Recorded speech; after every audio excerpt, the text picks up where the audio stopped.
মঙ্গলবার সকালে রাজধানীর শাহবাগ থানার হত্যা মামলায় আদালতে হাজির করা হয় পুলিশের সাবেক মহাপরিদর্শক চৌধুরী আব্দুল্লাল মামুনকে।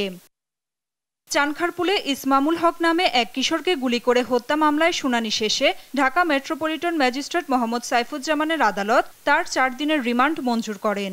আমরা আদালতকে একটি কথা বলেছি, এই সাবেক আইজিপি চৌধুরী আব্দুল্লাহ মামুন এর নেতৃত্বে, এর প্রত্যক্ষ মদদে, এর নির্দেশে ছাত্র জনতার বুকে গুলি চালায়। বিজ্ঞ আদালত সন্তুষ্ট হইয়া 4 দিনের রিমান্ড মঞ্জুর করে। একজনকে লুকেট করতে গেলে লোকেশন কালেকশন মোবাইলের মাধ্যমে হয়, সেই লোকেশন কালেকশন করলে উনার অস্তিত্ব পাওয়া যায় কোথায় ছিলেন।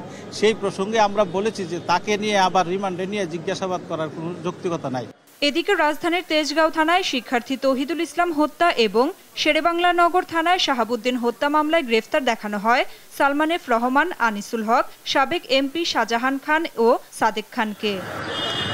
উভয় পক্ষের শুনানি শেষে জামিন না মঞ্জুর করে আসামিদের কারাগারে পাঠানোর আদেশ দেয় আদালত। এই পৃথক দুটি হত্যাকাণ্ড ঘটেছিল পৃথকভাবে। এই মামলায়ও বিজ্ঞ আদালত সন্তুষ্ট হইয়া এদেরকে কারাগারে পাঠানোর নির্দেশ প্রদান করেছে। এই মামলাগুলি রাজনৈতিকভাবে এবং আমাদেরকে উদ্দেশ্য প্রণোদিতভাবে এই মামলায় আমাদেরকে সম্পৃক্ত করে বারবার শুনানি দেখানো হচ্ছে। আসামিদের হাজিরা ঘিরে আদালত প্রাঙ্গণে নেওয়া হয় কড়া নিরাপত্তা ব্যবস্থা। নাফিয়া ফারজানা, দেশ টিভি, ঢাকা।